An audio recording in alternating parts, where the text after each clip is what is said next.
Supercrack Estrella presenta. ¿Qué es realmente lo que nos están ocultando en Groenlandia? No solo Donald Trump. Silicon Valley mira de reojo a Groenlandia por sus tierras raras para la IA y semiconductores. El Papa y Trump en Groenlandia están preocupados por lo mismo. La ruta ártica. El Papa bendice un fragmento de hielo de más de 20.000 años para concienciar sobre la gravedad del cambio climático. El bloque proviene del fiordo groenlandés Nuukkangerlua, donde se estaba derritiendo en el océano tras desprenderse del manto glacial. La tarde del 1 de octubre, en el Centro Internacional Mariápolis del Movimiento de los Focolares en Castel Gandolfo, se inauguró la conferencia Brindando Esperanza, un encuentro dedicado a la reflexión sobre la crisis climática y el cuidado de la creación, con motivo del aniversario número 10 de la encíclica Laudato Si del Papa Francisco. El evento reunió a personalidades de distintos ámbitos, entre ellas Arnold Schwarzenegger, exgobernador de California, y Marina Silva, ministra de Medio Ambiente y Cambio Climático de Brasil. Pero el momento más simbólico lo protagonizó el Papa León XIV, que bendijo un bloque de hielo de más de 20.000 años de antigüedad, desprendido de un glaciar en Groenlandia. Arnold Schwarzenegger dijo en una ocasión que el cielo y el infierno no existen. Me pregunto si será ateo, y me pregunto si es ateo porque el Vaticano lo llevó a conferencia Brindando Esperanza, donde está el fragmento de hielo de más de 20.000 años. Suena extraño y más en estos días donde Groenlandia acapara todas las noticias con esa anexión que quiere Estados Unidos tomando para ellos Groenlandia. Además, Arnold Schwarzenegger presenta en el Vaticano su plan para salvar el planeta del apocalipsis climático. Ya tenemos por aquí la palabra que puede decirnos lo que hay detrás de ese interés repentino por tomar por la fuerza Groenlandia, la palabra apocalipsis. ¿Acaso saben ellos que algo que nosotros no sabemos sobre algún tipo de apocalipsis? En el 2025 ocurrió curiosa escena este martes en los pasillos del Vaticano. Junto a monjas y cardenales, se paseaba Arnold Schwarzenegger para intentar salvar al mundo de las amenazas que plantea la crisis climática. Durante su encuentro con la prensa ha recordado sus años como culturista, ha repetido frases de la película Terminator y ha presumido de sus años como gobernador de California. No gano ni un euro por esto, pero lo hago encantado, ha asegurado. La leyenda de Hollywood, de 78 años, está en Roma para participar en el Congreso Rising Up for Climate Justice, aumentar la esperanza por la justicia climática, convocado con motivo de los 10 años de la encíclica Laudato Si del Papa Francisco. Este miércoles el Papa León XIV participará en la primera sesión y conocerá al actor. Schwarzenegger es católico y republicano. Pero no cree en el cielo y tampoco en el infierno. Curioso. Pero la idea de los reptilianos migró al cine, principalmente en el universo de Conan el Bárbaro. Aunque Robert T. Howard creó al personaje a principios de los años 30, y posteriormente creó a los venusianos, una especie de hombres reptiles, recién vimos a esta raza de seres reptilianos en el cine a comienzos de los 80. Solo basta recordar a Tulsa Doom, el personaje interpretado por James Earl Jones en Conan el Bárbaro. Hablando de actor, la mismísima saga Star Wars aportó su raza de reptilianos particulares, los trandosanos, que quieren conquistar el universo, particularmente su galaxia, que incluye el planeta de los Wookiees. El personaje más recordado es Bossk, un peligroso cazarrecompensas. Jackie Chan, Arnold Schwarzenegger, Rutger Hauer, Jason Fleming y Charles Dance protagonizan El misterio del dragón, la continuación de Transilvania. El Imperio Prohibido 2014. La película continúa las aventuras de Jonathan Green, personaje que se pudimos conocer en Transilvania. El Imperio Prohibido 2014, también dirigida por Oleg Stepchenko. Esta segunda entrega adapta 3 hitos y leyendas de la cultura popular europea y asiática. El reinado de Pedro el Grande, de quien se dijo que no era zar legítimo. La maldición del camino del té, que tenía a un poderoso dragón protegiendo las hojas de té. Y la leyenda de la máscara de hierro, basada en un misterioso prisionero de la Bastilla.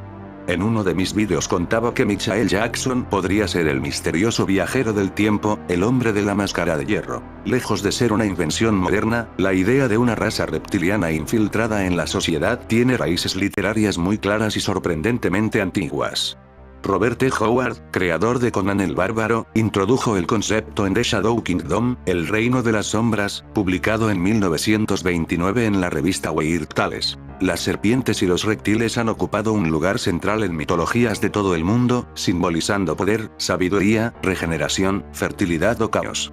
Desde el dragón chino, el Songualón, hasta la serpiente marina nórdica Jormungandr, pasando por la gran pitón en Grecia o la diosa hindú Naga, estas criaturas forman parte del imaginario colectivo de civilizaciones enteras. No siempre son antagonistas. La serpiente maya Tsukan es protectora, bien décadas después, el británico David Icke transformó los reptiles literarios en una teoría conspirativa global. Según Icke, estas entidades proceden de Alpha Draconis y controlan la política y economía mundial haciéndose pasar por líderes humanos. ¿Por qué no? En su obra Hijos de Matrix, combina esoterismo, pseudohistoria y relatos fantásticos para sostener la existencia de una élite reptiliana que manipula sociedades enteras. Y que parte de un trasfondo ecologista y antielitista, fue portavoz del Partido Verde británico, para articular un discurso de conspiracionismo New Age que fusiona creencias esotéricas con una denuncia radical de las supuestas tendencias totalitarias de la élite mundial. Tras que Apophis en Egipto simboliza el caos.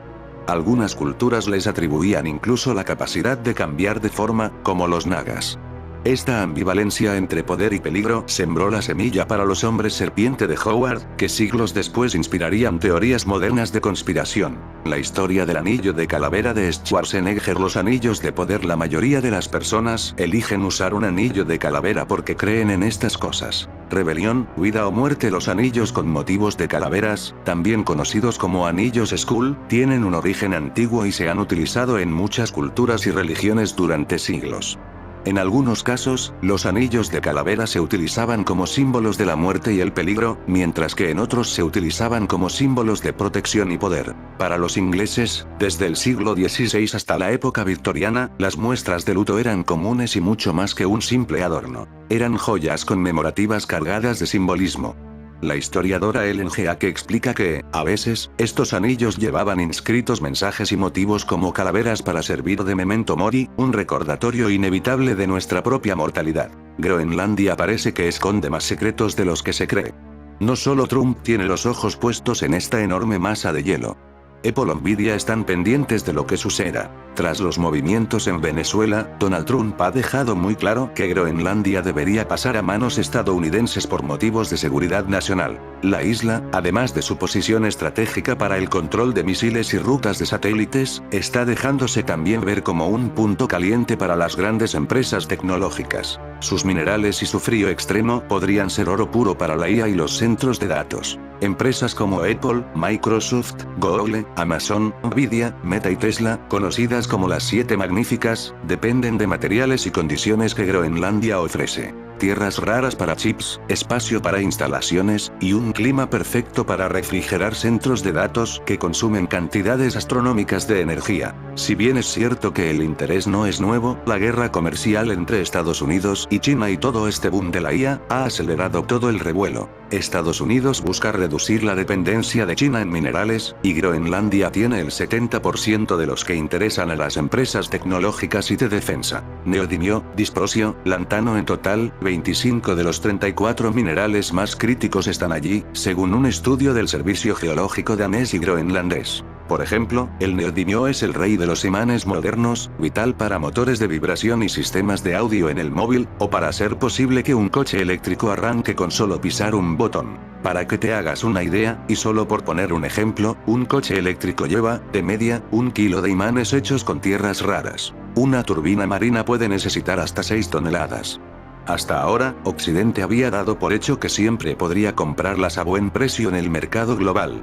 Pero China jugó a largo plazo y se aseguró el control de toda la cadena, desde la mina hasta el refinado. Groenlandia se convierte en un caramelo para Estados Unidos. Materiales y poder a la vista. Las tierras raras no son raras, pero sí difíciles de extraer y muy contaminantes. Europa y Estados Unidos dejaron de hacerlo hace décadas, y China ocupó ese vacío, convirtiéndose en el proveedor global. Si bien es cierto que el interés no es nuevo, la guerra comercial entre Estados Unidos y China y todo este boom de la IA, ha acelerado todo el revuelo. Estados Unidos busca reducir la dependencia de China en minerales, y Groenlandia tiene el 70% de los que interesan a las empresas tecnológicas y de defensa. Neodimio, disprosio, lantano en total, 25 de los 34 minerales más críticos están allí, según un estudio del Servicio Geológico danés y groenlandés. Por ejemplo, el neodimio es el rey de los imanes modernos, vital para motores de vibración y sistemas de audio en el móvil, o para hacer posible que un coche eléctrico arranque con solo pisar un botón. Para que te hagas una idea, y solo por poner un ejemplo, un coche eléctrico lleva, de media, 1 kilo de imanes hechos con tierras raras. Una turbina marina puede necesitar hasta 6 toneladas.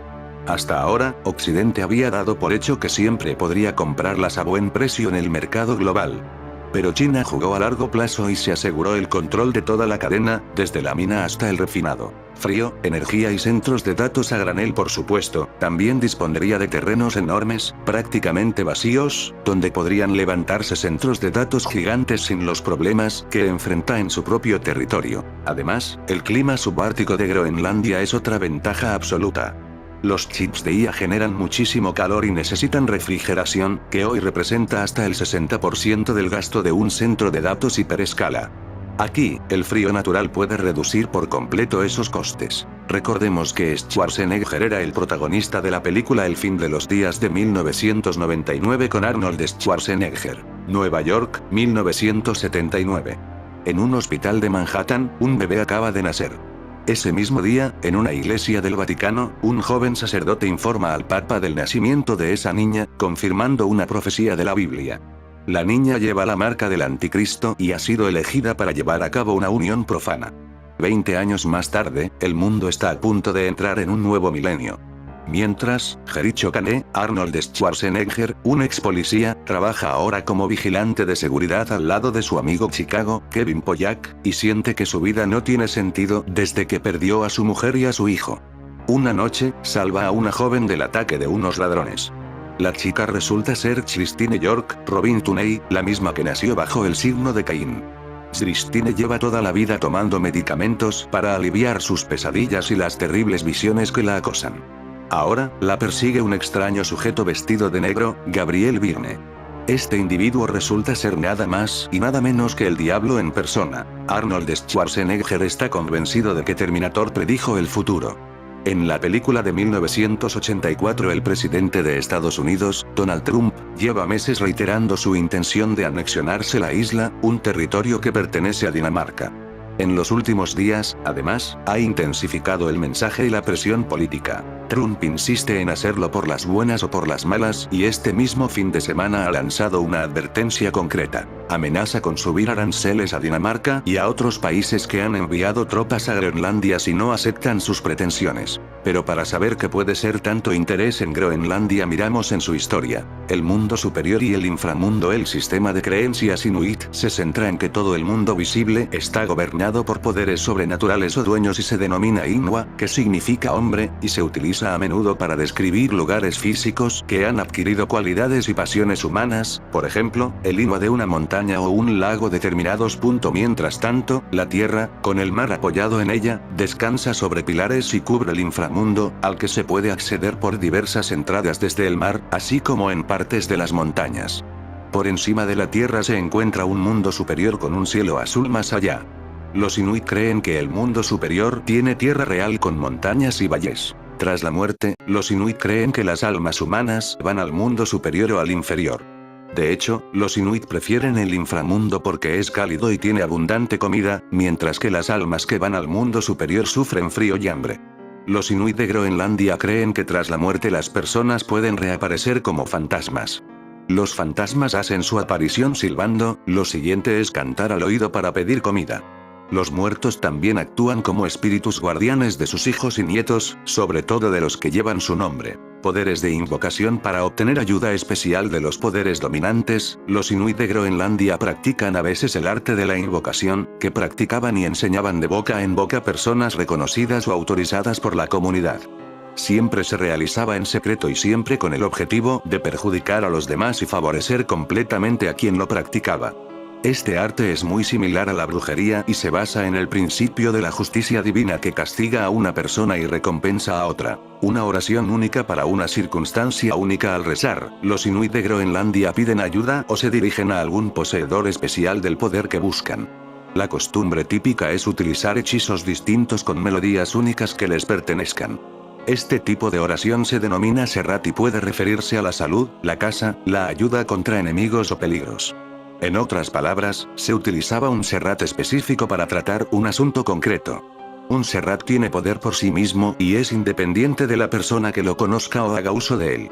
Por lo tanto, el Serrat se considera un objeto de posesión y a veces se sabía que era de propiedad hereditaria.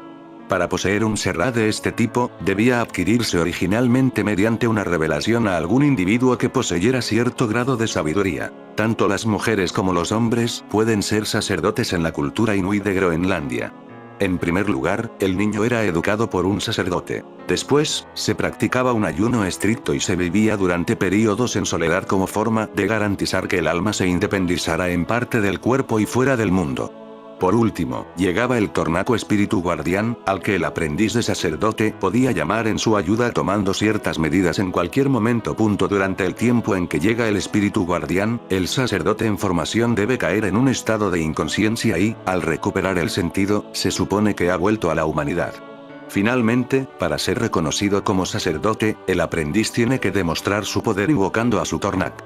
Si el aprendiz no lograba invocar su Tornak después de 10 intentos, tenía que renunciar a su pretensión de convertirse en sacerdote, aunque seguía siendo un Kangmi, o una persona peculiarmente dotada. Los sacerdotes plenamente cualificados tenían más de un Tornak que les proporcionaba muchos servicios, como aconsejar e informar a los espíritus y ayudar a los que estaban en peligro, mientras que otros tenían poderes vengativos y destructivos.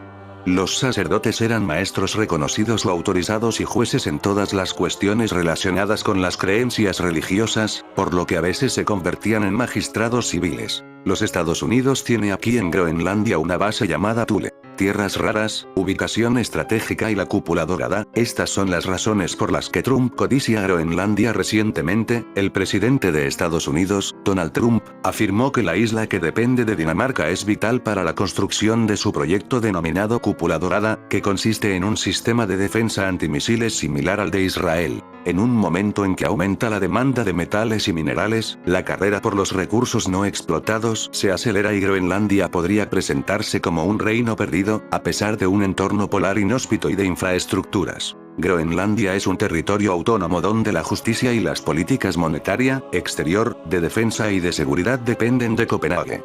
Pero con una capital más cercana a Nueva York que a Copenhague, la isla forma parte de la zona de interés de Estados Unidos, señaló la historiadora Astrid Andersen, del Instituto Danés de Estudios Internacionales. Durante la Segunda Guerra Mundial, cuando Dinamarca estaba ocupada por Alemania, Estados Unidos se hizo cargo de Groenlandia.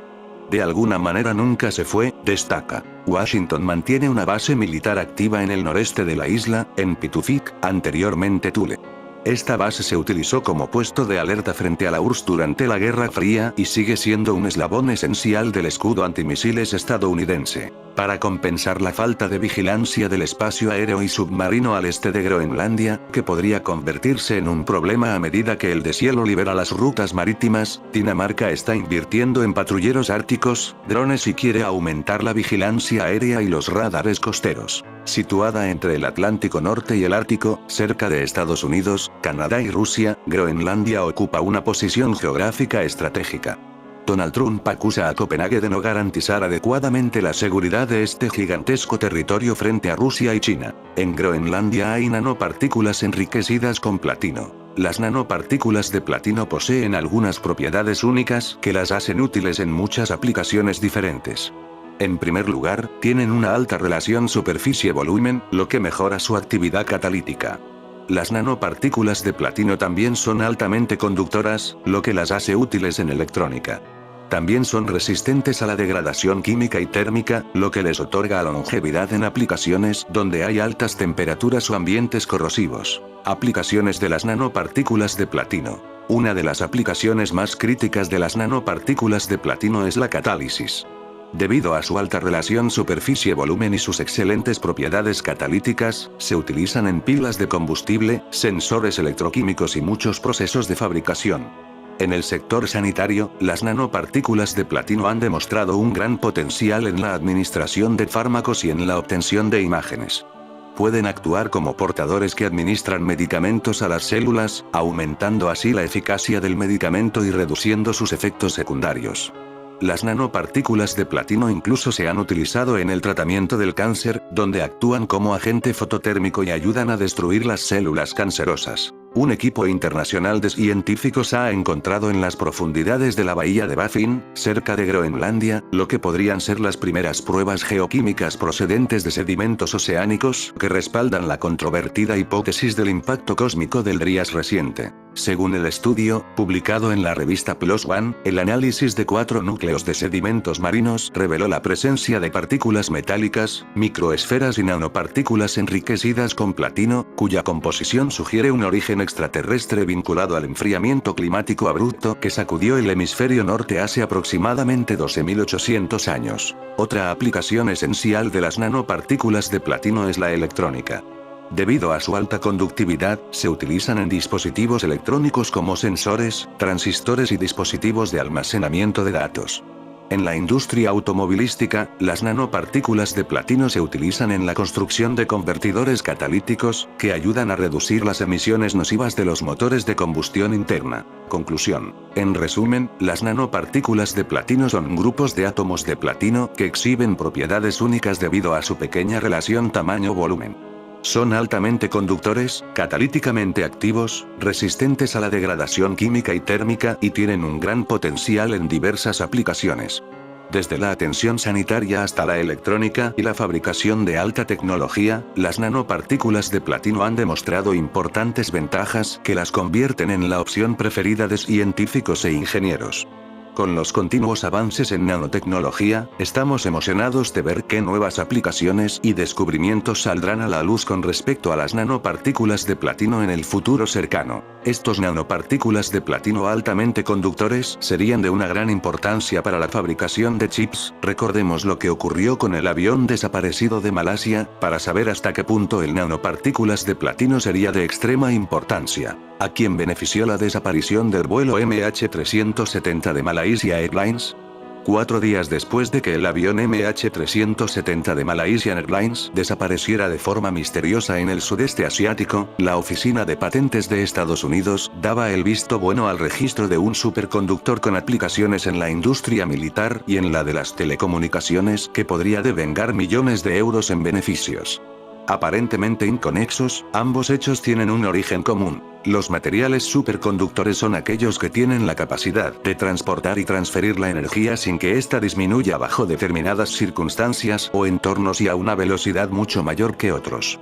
Desde su descubrimiento, sus aplicaciones se pueden ver casi por todos lados, desde las telecomunicaciones hasta la industria militar o la médica. El pasado 11 de marzo del año 2014, apenas 96 horas desde que se dejaran de recibir las señales de localización del vuelo MH370 de Malaysia Airlines con 239 personas, 227 pasajeros y 12 tripulantes, a bordo, de momento de forma inexplicable, la Oficina Oficial de Patentes de Estados Unidos aprobó la patente número 8.671.381B presentada a partes iguales por 5 partes y que hace referencia a un revolucionario sistema aplicado a los superconductores. 4 de esas partes firmantes eran científicos de origen chino que viajaban en el desaparecido MH370, mientras que el otro 20% estaba en posesión de Freescale Semiconductor Incorporated, una empresa con sede en Austin, Texas, fundada en 2004 a partir de la división de Motorola, la mayor absorción empresarial de una tecnológica en la historia, pues se pagó por ella $17.600 millones, y para la que trabajaban junto con otros 16 pasajeros del vuelo malayo. Según la legislación estadounidense, si una patente es registrada por 2 o más partes y una de estas fallece o desaparece, su porcentaje será repartido por el resto de poseedores de dicha patente. Es decir, con el fallecimiento, según fuentes oficiales malayas, de los 4 científicos chinos, Pei Dongwang, Xijun Chen, Xihong Chen y Li Ying, la patente pasará a ser propiedad en exclusiva de Freescale Semiconductor Incorporated, que en un principio figura en el registro como cesionario, no como inventor o solicitante. Esta anécdota, junto con el resto del misterio que rodea la desaparición del vuelo MH370, empezando por la presencia de 4 pasajeros con pasaportes falsos en el avión, 2 de ellos iraníes, ha dado pábulo a teorías conspiratorias de lo más fantasiosas. Una de ellas es que la CIA, que tiene importantes contratos con Freescale y su matriz, Blackstone Group LP, propiedad del banquero de origen judío y tiburón de Wall Street Jacob Rothschild, habría neutralizado el avión para quedarse con un contrato preferencial sobre la patente 8.671.381 valorada en miles de millones de dólares, y cuya aplicación más directa es la de formar parte de chips para radares militares de última generación. Para más INRI, otro de los accionistas de Freescale es el Carlyle Group,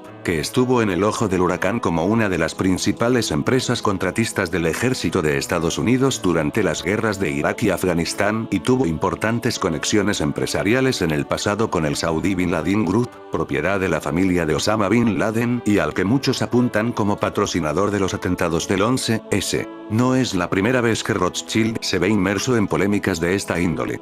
Mantiene una estrecha relación con la familia Bush, ha estado siempre en el foco de los grandes negocios multimillonarios y cuenta con importantes intereses en diversas agencias de comunicación internacionales, Associated Press, Reuters, o France Presse, lo que le ha dado a los internautas la prueba definitiva de que la verdad sobre la desaparición del Boeing 777-200 está siendo ocultada a la opinión pública. Por lo pronto, Freescale emitió un comunicado la semana pasada lamentando la pérdida de sus trabajadores, aunque sin entrar a confirmar o desmentir si estos se dedicaban a la rama militar de la empresa o a valorar el traspaso de la patente 8.671.381 en su totalidad. Reanudan la búsqueda del avión MH370 de Malaysia Airlines perdido en el Índico hace 11 años. El nuevo dispositivo de rastreo se pone en marcha el 30 de diciembre. En la aeronave viajaban 239 personas. Han pasado 11 años desde la desaparición de un avión de Malaysia Airlines, el vuelo MH370. Este miércoles, el gobierno malayo ha informado de que van a volver a buscarlo a partir del 30 de diciembre. Curiosamente esto coincide con las reclamaciones de los Estados Unidos de tener para ellos Groenlandia. La empresa norteamericana Ocean Infinity se va a hacer cargo de sondear el mar.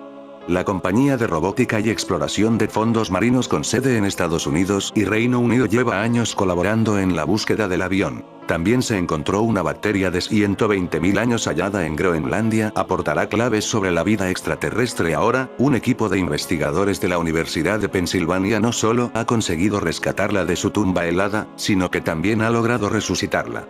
Le han dado vida de tal forma que han creado una colonia de microbios, tras incubar primero la muestra durante 7 meses a una temperatura de 7 grados, y hacerlo posteriormente durante otros 4 meses y medio a 5 grados. Alguien ha iniciado un virus en Groenlandia. Hay un virus que puede salir de Groenlandia. Radar de la NASA detecta base gigante debajo del Polo Norte. ¿Conquista de aliens? Esto es lo que se sabe de la extraña base que la NASA encontró debajo del hielo del Polo Norte. ¿Cuántos años tiene Luis Carlos Origel, novio de Andrea Legarreta? La diferencia de edad desata reacciones. La Administración Nacional de Aeronáutica y el Espacio de Estados Unidos, NASA, acaba de encontrar una extraña base debajo del Polo Norte, hallazgo que ha encendido las alertas entre los científicos y la propia gente. ¿Pero de quién es la base y qué significa que la NASA la haya encontrado? ¿Se trata de una base alienígena? Aquí te decimos lo que se sabe hasta el momento del descubrimiento. Recientemente, un radar sofisticado de la Agencia Espacial, hecho para estudiar las capas de hielo de la región de Groenlandia, detectó una base ubicada a 30 metros por debajo del Polo Norte. De acuerdo con las primeras investigaciones, la base no tiene que ver con vida extraterrestre en la Tierra ni de una invasión como se ha comentado en redes sociales, sino que se trata de una construcción vinculada a la Guerra Fría, que data de 1959. Alex Gardner, un científico del Laboratorio de Propulsión a Chorro, JPL, de la NASA explicó en un informe que la base fue descubierta por colegas que utilizaron un radar de alta precisión para estudiar las capas polares. Estábamos buscando el lecho de hielo y apareció Camp Century. Al principio no sabíamos qué era, dijo Gardner. Con el uso de sus herramientas de investigación, la NASA encontró que la base Camp Century fue una instalación militar encubierta del ejército de Estados Unidos que podría datar de 1959 y que fue abandonada alrededor de 1967. Al parecer fue construida por el Cuerpo de Ingenieros del Ejército de Estados Unidos para ser utilizada para probar el despliegue de armas nucleares y métodos de construcción en el Ártico durante la Guerra Fría. En la base se encontró un centro de control, pero también viviendas, un hospital, un laboratorio, una iglesia, una biblioteca y otros espacios recreativos conectados por túneles. ¿Es peligrosa la base descubierta por la NASA? Los expertos de la Agencia Espacial creen que la base podría ser potencialmente peligrosa en caso de ser desmantelada o que el derretimiento del Polo Norte la exponga a la superficie. De acuerdo con las investigaciones, la base funcionó con el PM-2A, el primer reactor nuclear portátil. En el presente, el interior de la base podría haber material radioactivo, además de residuos biológicos y químicos que podrían poner en peligro el entorno. Las posibilidades de que esto sucede son latentes debido al aceleramiento del cambio climático que está derritiendo el Polo Norte. Cuando analizamos las simulaciones climáticas, sugirieron que, en lugar de nevadas perpetuas, parece que, ya en 2090, el sitio podría pasar de nevadas netas a derretimiento neto. Una vez que el sitio pase de nevadas netas a derretimiento neto, es solo cuestión de tiempo antes de que los desechos se derritan. Se vuelve irreversible, dijo William Colgan, un científico vinculado al descubrimiento. Secretos escondidos de Groenlandia. Trump quiso comprar Groenlandia, pero ¿qué hace a esta isla tan codiciada?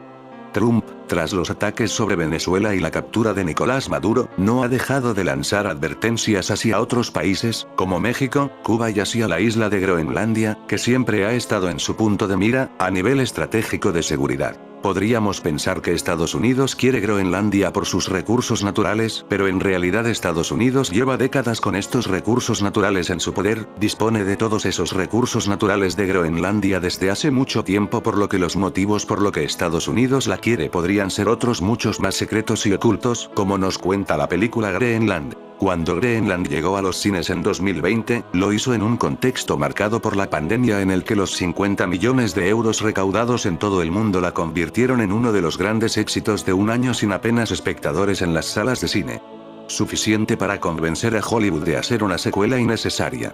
El meteorito que amenazaba la Tierra en la primera entrega se estrelló y la familia protagonista, encabezada por Gerard Butler 300, postdata. Te quiero, y Morena Baccarin de Paul Tomeland, se salvó del apocalipsis refugiándose in extremis en un búnker en Groenlandia.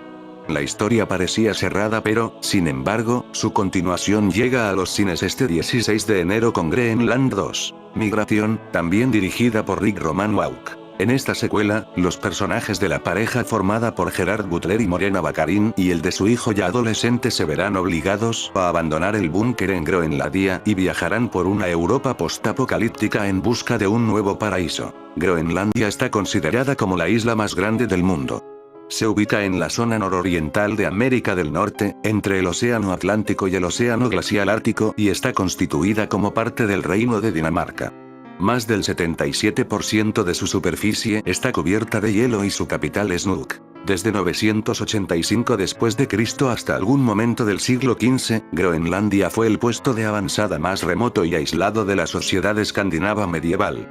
Durante casi 500 años los groenlandeses nórdicos construyeron iglesias, criaron ganado y vistieron los mismos tipos de prendas que sus contemporáneos de la lejana Europa.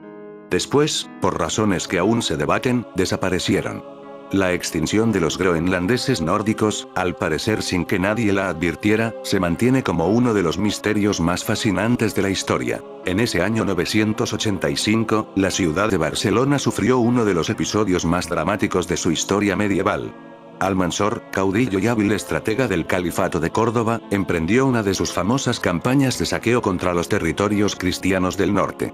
Tras una marcha rápida y devastadora, sus tropas llegaron hasta Barcelona, que entonces era una plaza fortificada pero aún pequeña en comparación con lo que sería siglos después. Erik Thorvaldsson, más conocido como Erik el Rojo, un fugitivo proscrito de Islandia por varios asesinatos, descubrió alrededor del año 985 una enorme isla Groenlandia. ¿Por qué los vikingos abandonaron sus poblados y se fueron de Groenlandia? La sequía y no el frío expulsó a los vikingos de Groenlandia, pero no fue esa la verdadera razón. Hace medio siglo, 3 aviadores navales vieron algo muy por encima de su base en Groenlandia, que los desconcertó. Era agosto de 1952.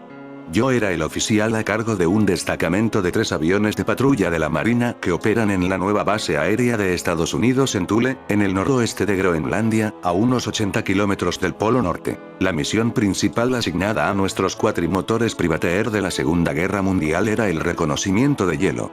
Eso significaba volar sobre el canal de Kennedy, Smith Sound, la bahía de Baffin y el estrecho de Davis, y dibujar la ubicación de la capa de hielo y los grandes icebergs. Estos datos eran retransmitidos a los barcos que cada verano reabastecían a la cadena de estaciones de radar árticas conocidas como la línea DEU, Distant Early Warning.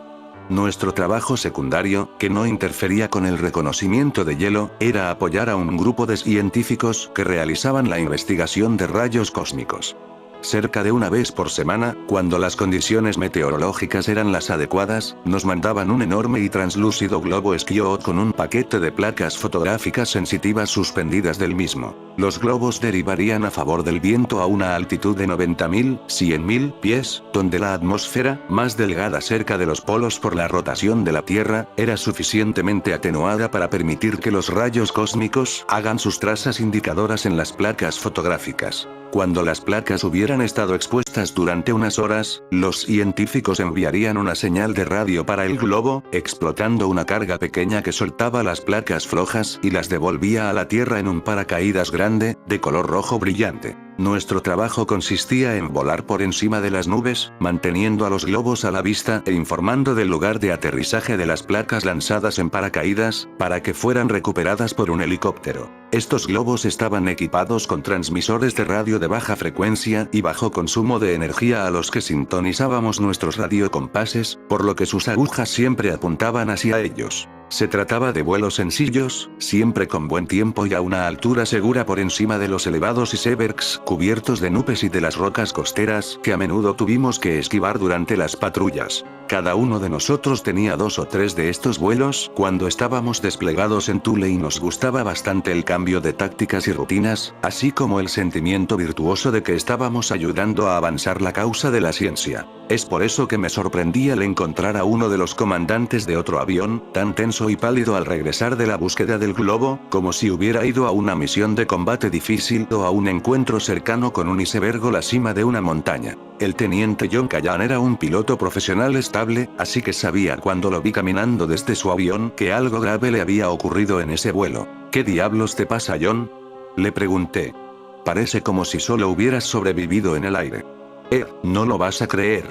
Ni siquiera estoy seguro de hacerlo, y lo vi. Y también lo hicieron O'Flaherty y Merchant. Por lo menos la mayor parte de ello. Y pienso que no lo creerán. Seguí a John a la tienda en donde escribió algunas quejas de menor importancia sobre su avión, y luego a nuestra pequeña habitación en donde nos servimos café y nos sentamos. John no estaba actuando en absoluto como el Callan que yo conocía. A pesar de que era un aviador naval con experiencia y altamente competente, de manera normal, John Callan era extrovertido y alegre, incluso jovial, con un montón de sonrisas y risas y bromas, incluso después de una penetración en huracanes a bajo nivel o de una larga patrulla con vuelo instrumental. No lo estaba en esta ocasión. Ahora estaba muy serio y obviamente agitado. La última vez que había visto a un hombre así era en tiempos de guerra. Aquí está la historia de John Callan. Estaba volando a 10.000 pies en el claro con el globo a la vista por encima y la aguja del radiocompás fijo en el transmisor del globo. A través del juego de binoculares transportados en cada avión, él y su copiloto, el teniente J.G. Bill O'Flaherty, de vez en cuando inspeccionaban el globo y su paquete de instrumentos, arrastrados por debajo como la cola de un cometa. Todo parecía normal durante la mayor parte del vuelo. A continuación, en una revisión de rutina con los prismáticos, John encontró algo muy anormal en el globo y su carga útil. Miró por un largo tiempo y luego le pasó los lentes a O'Flaherty. «Echa un vistazo a nuestro objetivo», dijo el joven oficial, «y dime lo que ves». O'Flaherty miró, bajó las gafas y miró fijamente a John, y luego miró de nuevo. «¿Y bien?» «Jesucristo, John, hay 3 discos plateados brillantes unidos al panel de instrumentos. Ellos no estaban allí la última vez que lo vi. ¿De dónde demonios han venido?» Callan tomó las gafas y miró de nuevo. Todavía estaban allí exactamente igual a como el copiloto lo había descrito, 3 objetos metálicos brillantes en forma de platillo, agrupados en el rastro colgante del globo justo por encima del punto negro del paquete científico. Por el intercomunicador Callan llamó al capitán del avión que estaba en su cabina y le entregó los prismáticos. Mire Merchant. ¿Qué piensa usted? La reacción del capitán fue la misma que la del copiloto. ¿Qué diablos son? ¿De dónde vienen? Callan tomó las gafas y estudió los extraños objetos durante varios minutos mientras O'Flaherty maniobraba el Privateer para mantener el objetivo a la vista. De repente, Callan contuvo el aliento y lo sostuvo. Lo que estaba viendo no podría estar sucediendo. Los 3 objetos se habían desprendido de la cola del globo y formaron una V compacta. Tal como Callan observaba con incredulidad, ejecutaron lo que parecía a esa distancia un giro vertical a la izquierda y aceleraron a una velocidad vertiginosa que los llevó fuera de la vista, ascendiendo en unos 3 segundos. Callan entregó las gafas de O'Flaherty. Se han ido, dijo lentamente, subieron desde 90.000 pies. Nunca había visto nada que girara tan cerrado o se moviera tan rápido. De regreso en la sala de espera después de que el panel de instrumentos hubiera aterrizado y su posición fuera informada, este fue el aspecto del fenómeno que más afectó a Callan. Jesús, me dijo, desde el ángulo del cielo en que aquellas cosas pasaron durante los 3 segundos que estuvieron a la vista, a esa distancia, deben haber ido a decenas de miles de kilómetros por hora. Deben haber alcanzado cientos de GS en ese giro. ¿Y qué demonios sube, acelerando desde 90.000 pies?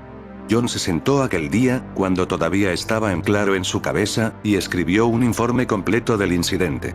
Fue a través de la cadena de mando a la Oficina de Inteligencia Naval.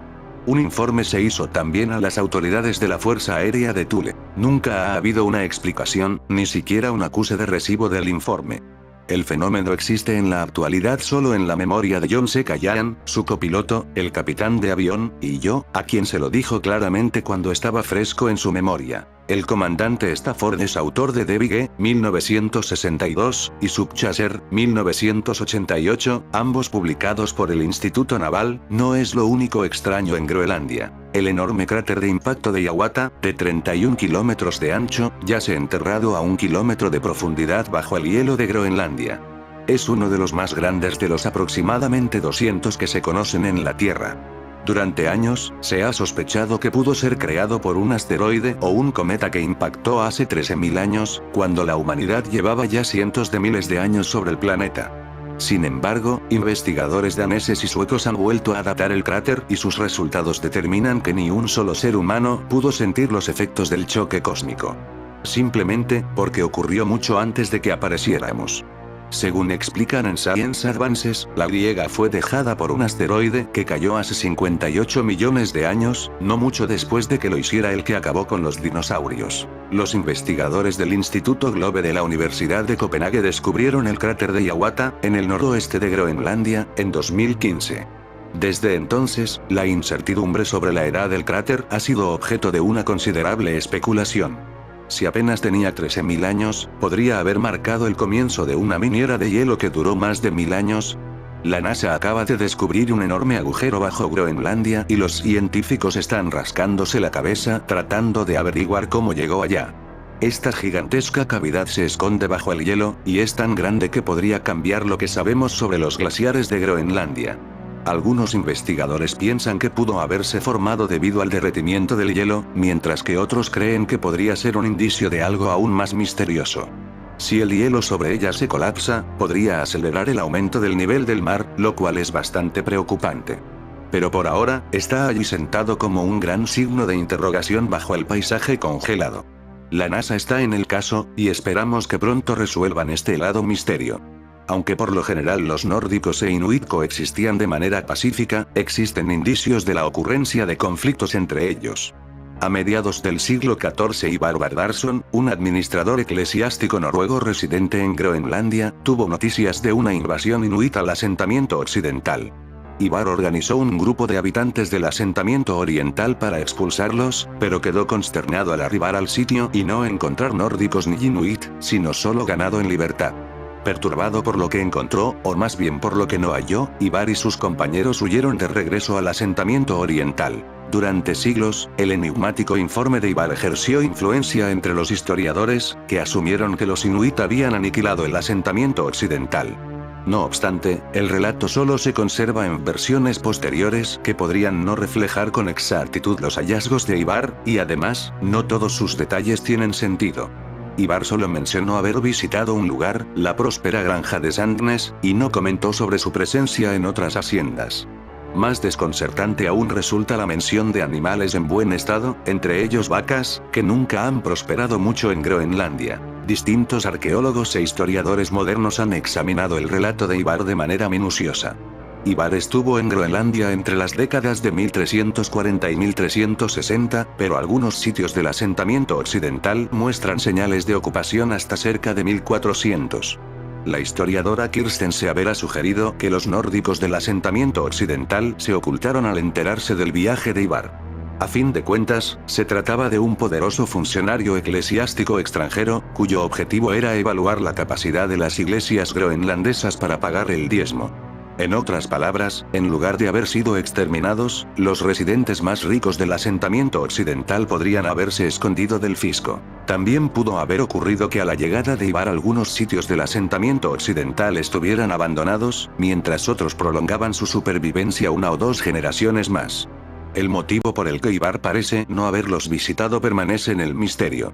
En cualquier caso, el asentamiento occidental había desaparecido a finales del siglo XIV. Las etapas finales de la Groenlandia nórdica tras la época de Ivar Bardarsson, el asentamiento oriental aún sobrevivía, aunque comenzó a enfrentar problemas. En 1378 falleció el obispo de Groenlandia, Alf. Los groenlandeses solían esperar años a que arribaran los nuevos obispos procedentes de Noruega, pero no tenían forma de saber que Alf sería el último. Desde 1378 en adelante ninguno de los obispos de Gardar, la sede de la diócesis de la Groenlandia nórdica, estuvo presente en la isla. A mediados de 1380 un visitante procedente de Islandia señala que en ausencia de un obispo, la administración de Gardar estaba a cargo de un anciano sacerdote. Los anales islandeses registran otro problema ocurrido en 1379, la matanza de 18 nórdicos de Groenlandia por los inuit. La cifra resulta significativa, si se considera que la colonia apenas contaba con unos pocos miles de habitantes en su época de máximo desarrollo. Montañas invisibles. Después de varias décadas mapeando la isla por radar de penetración de hielo, se han encontrado cadenas montañosas escarpadas y fiordos hundidos debajo de la capa de hielo. En el centro de la isla hay una depresión en forma de cuenco que está rodeada por un círculo de cordilleras. Lago primigenio. Antes de estar rodeada de hielo, Groenlandia albergaba un lago de enormes dimensiones. Actualmente, es una depresión llena de sedimentos, aunque una vez estuvo lleno de agua a 800 pies, 250 metros, de profundidad en algunos lugares. Anteriormente, en 2020, un grupo de científicos revelaba la posible existencia de un río de 1000 kilómetros de largo que corre profundamente por debajo de la capa de hielo de Groenlandia. La existencia de grandes ríos bajo el hielo debe tenerse en cuenta a la hora de predecir las posibles consecuencias del cambio climático en la región. Por ejemplo, si los veranos son lo suficientemente cálidos como para causar un derretimiento tal que permita que el agua alcance la base de la capa de hielo, podría tener grandes efectos en los sistemas fluviales, lo que podría llevar a la Antártida a un estado similar al de Groenlandia, donde la pérdida de hielo es mucho más rápida. Un impresionante río tan largo como el Tajo puede fluir oculto bajo el hielo de Groenlandia.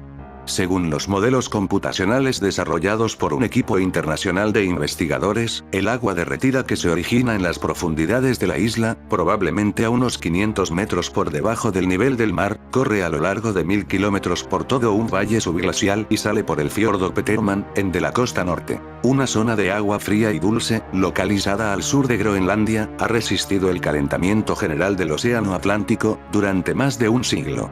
Bautizada como el agujero del calentamiento del Atlántico Norte, ha alimentado el debate científico respecto al origen de esta anomalía. El agua aquí será inagotable cuando en el mundo exista la total sequía. En fin, amigos de Supercrack Estrella, si te gusta mi contenido, pon muchos comentarios y preguntas de este tema o de otros.